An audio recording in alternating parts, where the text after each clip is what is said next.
मैंने जब ये YouTube चैनल शुरू किया था, जो शुरुआत के कुछ वीडियोस थे, उसमें से एक वीडियो था पावर ऑफ कंपाउंडिंग के ऊपर। तो कुछ दिन पहले मुझे एक मेरा दोस्त मिला और उसने बोला कि तुमने वो वीडियो तो बनाया था, मगर कुछ एग्जाम्पल देके हमें समझाओ कि पावर ऑफ कंपाउंडिंग कैसे काम करता है। तो आज मैं आपको बहुत ही सिंपल एग्जाम्पल देने वाला हूं, एक कॉमन मैन भी अपनी लाइफ में डाल सकता है और आप अपने बच्चे को 40 साल की उम्र में 10 करोड़ के मोटे कॉर्पस के साथ फाइनेंशियल फ्रीडम दे सकते हो। कैसे, आइए समझते हैं। सिंपल इंटरेस्ट का मतलब यह होता है कि आप मान लीजिए 10 लाख रुपए हैं, उसमें 10% इंटरेस्ट मिल रहा है, हो गया 1 लाख रुपए। तो हर साल 1 लाख 1 लाख 1 लाख ऐड होता रहेगा एज सिंपल इंटरेस्ट। अगर 10 साल तक वो पैसा पड़ा है तो वो 10 लाख आपके 20 लाख हो जाएंगे। अगर 20 साल तक भी आपका पैसा पड़ा है तो वो 10 लाख आपके 30 लाख हो जाएंगे। बिकॉज हर साल आपको एक लाख मिल रहा है, तो 20 साल में वो 20 लाख हो जाएंगे, प्लस 10 लाख 30 लाख हो जाएंगे आपके। मगर यही 10 लाख अगर कंपाउंड इंटरेस्ट के साथ ग्रो कर रहा है तो उसका मतलब क्या है कि पहले साल आपको 10% इंटरेस्ट मिला तो आपका 10 लाख में 1 लाख जुड़ गया, हो गया 11 लाख। अगले साल आपको जो 10% इंटरेस्ट मिलेगा वो 11 लाख पे मिलेगा, मतलब कि 11 लाख पे 10% इंटरेस्ट हो गया 1,10,000। इसी तरह से हर साल आपके प्रिंसिपल प्लस ब्याज जो भी जमा हो चुका है अभी तक, उस पे आपको 10% इंटरेस्ट मिलेगा। और 20 साल में जहां की सिंपल इंटरेस्ट से आपको सिर्फ 30 लाख बनते, इस एग्जाम्पल में आपको कंपाउंड इंटरेस्ट से बनेंगे 67 लाख से भी ज्यादा, मतलब मोर देन डबल। तो इसका मतलब कंपाउंड इंटरेस्ट एक लंबे समय तक अगर रखा जाए तो वो डिस्प्रपोर्शनेटली ग्रो करता है। इसमें दो ही शर्तें हैं। एक शर्त यह है कि उस अमाउंट को बीच में छेड़ा ना जाए, वो लंबे समय तक, जितना लंबा समय होगा उतना वो एक्सपोनेंशियल रिटर्न देता जाएगा। और दूसरी शर्त इसकी यह है कि आप जो उसमें ब्याज है, जो ब्याज दर है, वो एक ठीक ठाक ब्याज दर से आपका पैसा ग्रो करता रहे। तो आइए फटाफट से उस एग्जांपल को समझते हैं कि आप अपने बच्चे को 40 साल की उम्र में 10 करोड़ के कॉर्पस के साथ कैसे फाइनेंशियल फ्रीडम दोगे। मान लीजिए आपके घर में बच्चा हुआ, आपने उस बच्चे की फाइनेंशियल फ्रीडम के नाम पे शुरुआत की एक शगुन से। वो शगुन है 2100 रुपए। 2100 रुपए पर मंथ आप जमा करते रहे और 1 साल के बाद आपने उस 2100 में 10% की इंक्रीमेंट कर दी। हर साल आप उस जो जमा पूंजी है 2100 की, उसको 10% से बढ़ाते जा रहे हो। मतलब 1 साल के बाद वो 2100 नहीं होगा, 2100 प्लस 10% होगा। मतलब कि दूसरे साल में आप जमा करोगे 2310 रुपए पर मंथ, तीसरे साल में आप जमा करोगे 2541 रुपए per month, so on and so fourth. आप हर साल जो भी आप अमाउंट डिपॉजिट कर रहे हो उसको 10% से बढ़ाते जाओगे।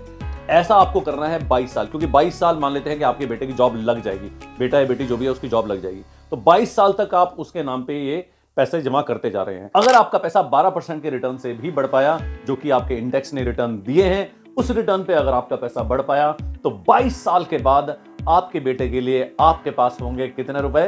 22 साल के पास आपके पास अपने बेटे को देने के लिए होंगे 57 लाख रुपीस से भी ज्यादा। जी हां, 57 लाख रुपीस से भी ज्यादा। छोटी रकम जमा करने पे भी कितना बड़ा अमाउंट बन गया। तो अभी फिलहाल ये 57 लाख रुपीस को साइड में रखते हैं। अब मान लीजिए आपके बेटे की जॉब लग गई और अच्छी खासी जॉब लग गई।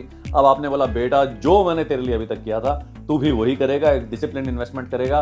तुझे जितनी भी सैलरी मिलती है कम से कम 21,000 शगुन, फिर से शगुन 21,000 तुझे मंथली डिपॉजिट करना है। और ये भी 12% से ग्रो होंगे, ये भी अगले 22 साल तक करने हैं। तो 22 और 22 कितना होगा? 44। तो देखते हैं 44 साल के बाद क्या होगा।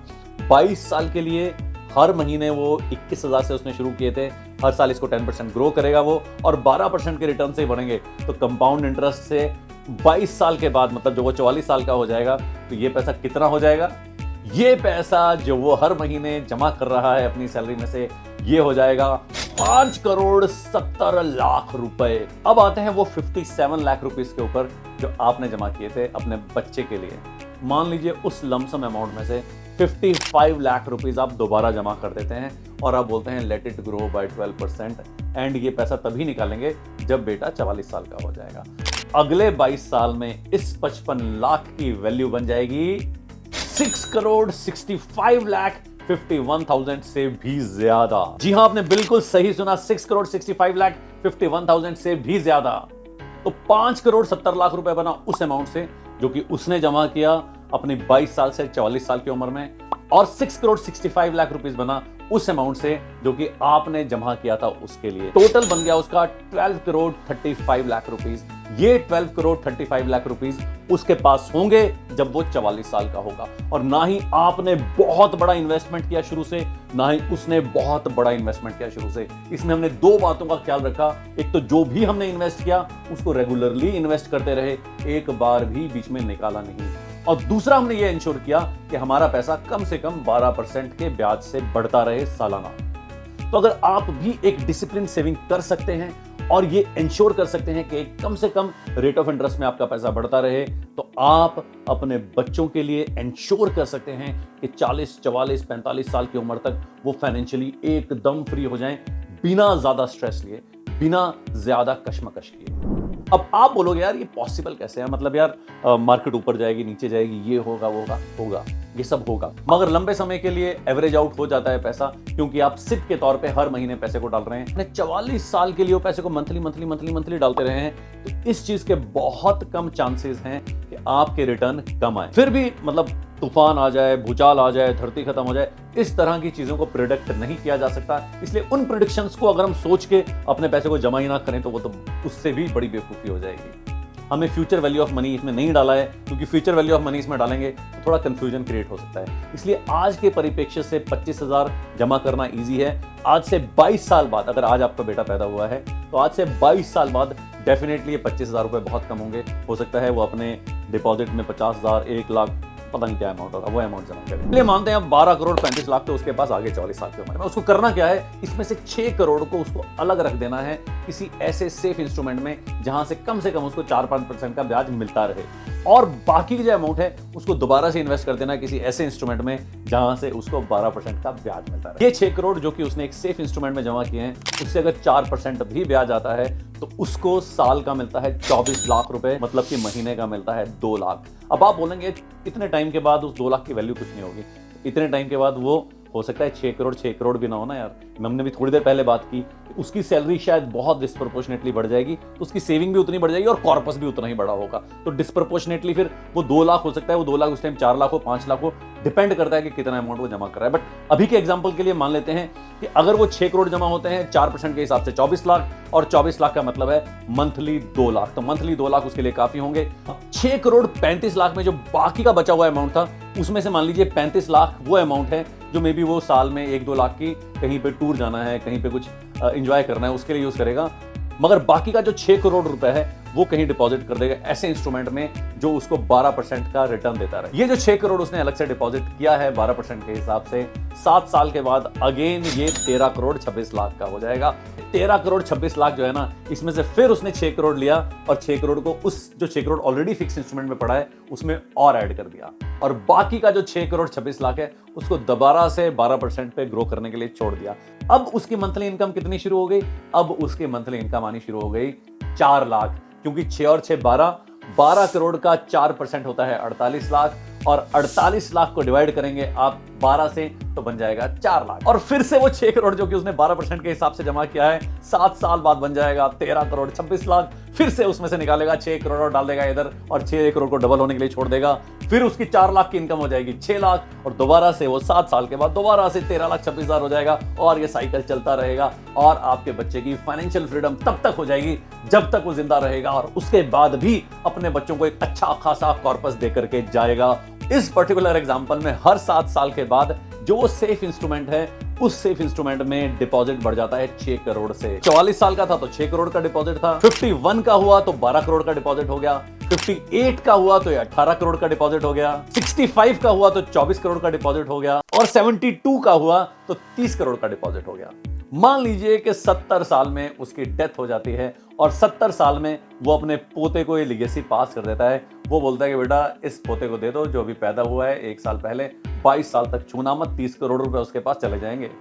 और अब दिल थाम के बैठ जाइए, क्योंकि जो 30 करोड़ रुपए आप कमा करके गए थे अपने पोते के नाम पे डिपॉजिट कर देते हैं, और अगले 35 साल तक 12% के ब्याज से ग्रो होते हैं, तो ये 30 करोड़ रुपए कितने हो जाएंगे?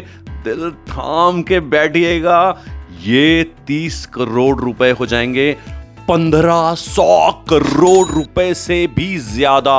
क्या बोला तूने? 1500 करोड़ रुपए से भी ज्यादा। आपने सही सुना, पैसा ही पैसा होगा। सिर्फ 12% से ग्रो हो, अगले 35 साल तक नहीं छेड़े तो 1500 करोड़ से भी ज्यादा।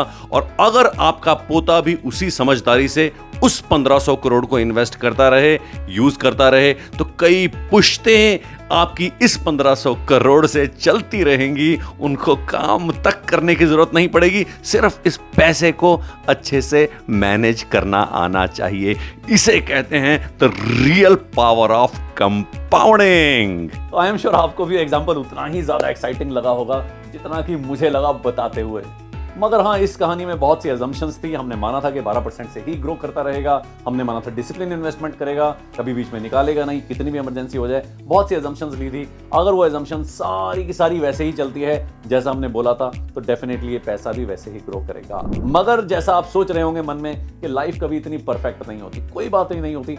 मगर अगर इस एग्जाम्पल से आप पावर ऑफ कंपाउंडिंग की ताकत को समझ पा रहे हैं तो आप शुरुआत तो कीजिए। आप ये मत सोचिए कि आप अपनी पुश्तों को कितना 300 साढ़े 300 करोड़ देंगे या आप अपने बच्चों को फाइनेंशियली इंडिपेंडेंट करेंगे। ऐसा होगा नहीं होगा। इतना ज्यादा उधेड़-बुन में मत फंसिए। आप सिर्फ ये सोचिए कि आप अगर शुरुआत करेंगे तो डेफिनेटली एक अच्छा खासा कॉर्पस आप अपने बच्चों को दे सकते हैं, अपने आप को दे सकते हैं, उनकी और खुद की और आगे आने वाली पुश्तों की फाइनेंशियल इंडिपेंडेंस के लिए। अगर आपको लगा कि इस वीडियो में कुछ वैल्यू है तो इस वीडियो को ज्यादा से ज्यादा लोगों तक शेयर करें, बिकॉज इस तरह से पावर ऑफ कंपाउंडिंग की ताकत बहुत कम लोगों को पता है। सिर्फ दो चीजों का ध्यान रखना है। मैं बहुत बार रिपीट कर चुका हूं, एक बार और रिपीट कर रहा हूं कि एक तो आपका पैसा एक एक्स ब्याज से ग्रो करता रहे और दूसरा आपको अपने पैसे को निकालना नहीं है, ग्रो होने देना है एक पर्टिकुलर पीरियड तक। आप इस वीडियो को ज्यादा से ज्यादा लोगों तक शेयर करें और इस पावर ऑफ कंपाउंडिंग का मैजिक उनकी लाइफ तक आने दें।